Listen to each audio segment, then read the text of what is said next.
जिंदगी कांग्रेस में निकाली और ईमानदारी से निकाली।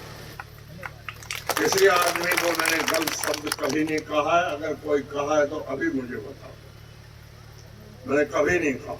हाँ, किसी का काम नहीं हुआ, किसी से मेरी बनती नहीं है तो उससे मैंने बात नहीं की, ये बात सही है। ये कानासर में एक मुसलमान वकील है,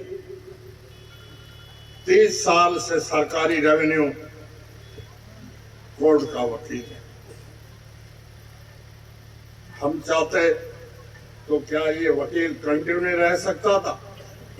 हमने उसको नहीं हटाया और वो मेरे आज भी खिलाफ। कई आदमी ऐसे होते हैं, आदत नहीं, इंसान की कदर नहीं करते हैं और एहसान नहीं मानते। मैं तो कहता हूं इंसान को काम की कदर होनी चाहिए, इज्जत रखने वाले की इज्जत होनी चाहिए और नेक आदमी को नेक नियत से देखना चाहिए। ये बात लेकर के मैं आपके सामने आया हूं। मेरे को किसी समाज ने खड़ा नहीं किया, मेरे को इंडियन नेशनल कांग्रेस पार्टी ने खड़ा किया और इंडियन नेशनल कांग्रेस पार्टी की टिकट मुझे 3 आदमियों की सिफारिश से मिली है। हरीश चौधरी, आसाम के भूतपूर्व मुख्यमंत्री के लड़के गौरव गोयल और राजस्थान के मुख्यमंत्री अशोक गहलोत। और इनका नाम भी घसीटा गया कि हमको इन्होंने खड़ा किया। तो इतने झूठ बोलने वाले आदमी आपको लाभ नहीं दे सकते। सच्चाई और ईमानदारी दुनिया में सबसे ऊंची दौलत है। सच्चाई और ईमानदारी रखना इंसान के लिए बहुत जरूरी है। हमारे पैगंबर हजरत मोहम्मद साहब जो आखिरी नबी थे, उन्होंने जिंदगी सच्चाई और ईमानदारी से गुजारी। संत कबीर जो थे वो अनपढ़ थे, उन्होंने सच्चाई और नेकी से वक्त गुजारा। राजस्थान के भूतपूर्व मुख्यमंत्री जनार्दन व्यास थे, उसके आज घर का हथा पता नहीं है कि इसका घर कहाँ था। राजस्थान के भूतपूर्व मुख्यमंत्री बरकत साहब जो 3 पीढ़ी से हुकूमत में थे, उसका बाप जोधपुर गवर्नमेंट का देश दीवान था, उसके दादा जोधपुर गवर्नमेंट के देश दीवान थे, खुद सुखाड़िया की गवर्नमेंट में 10 साल कैबिनेट मिनिस्टर थे और अंत में 2.5 साल चीफ मिनिस्टर थे। उसने शादी भी नहीं की थी। राष्ट्र में रामनिवास मिर्धा ने, एक मुंबई में औरत थी, बैरिस्टर, उससे शादी कराई और वो विधवा रह गई। गवर्नमेंट ने उस विधवा औरत के बारे में मकान में जांच कराई कि राजस्थान में बरकत साहब का कोई प्लाट है। कोई ऐसा माई का लाल जो 3 पीढ़ी हुकूमत में गुजार दिन प्लाट नहीं? सरपंच एक बार बनते हैं, उनके 10-10 प्लाट है।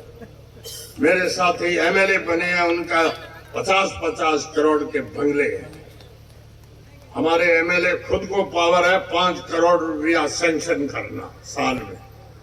मेरे घर में चाहे किसी से आप जांच करा लो, मैंने आज तक 5 रुपया भी खर्च नहीं, आज का 5 रुपया भी खर्च नहीं। इसलिए भाई, अगर ईमानदारों की साख दुनिया में खत्म हो जाएगी तो आपका रहना मुश्किल हो जाएगा।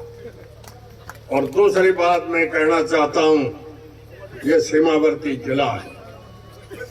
भारतीय जनता पार्टी ने असम में, उत्तर प्रदेश में और त्रिपुरा में, मणिपुर में किस तरह के दंगे कराए, वो खड़े आम में इंसानों को जिंदा जलाए।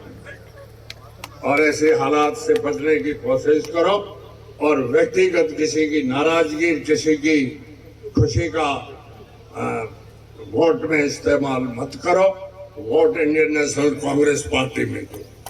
जाट समाज में, जाट समाज का हुक्म है।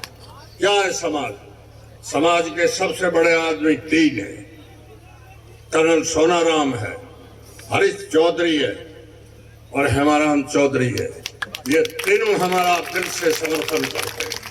तो फिर जाट समाज भाई कौन सा दूसरा है जो जिन्होंने फतेह मोहम्मद को तय कर दिया? हम तो मानते हैं कि जाटों के ये 3 जाट समाज का प्रतिनिधि करते हैं। इनमें अगर किसी कोई आपको कहते हैं तो वोट भले ना। मेरा आपसे बहुत अदब के साथ है। मैं एक साधारण गरीब परिवार से पैदा हुआ हूँ। हमने हमारी जिंदगी की हमसे बीती हुई आपको बात पहली बार सुनाई है, दुखी होकर किसी इंसान को नहीं सुनाई। एक बार अशोक गहलोत को सुनाई थी, उसके आंखों में आंसू आए। इसलिए हम आपके साथ कोई छल नहीं करेंगे। हुआ तो काम करेंगे, नहीं हुआ तो बता देंगे ये नहीं हुआ। लेकिन गलत मेरे नाम से भी कोई कहते हैं कि ये सच्चा आदमी है, ले इसलिए कड़क बात करता है। मैंने किसी से कड़क बात नहीं की है और न कभी करूंगा। बात मोहब्बत से, अदब से करूंगा।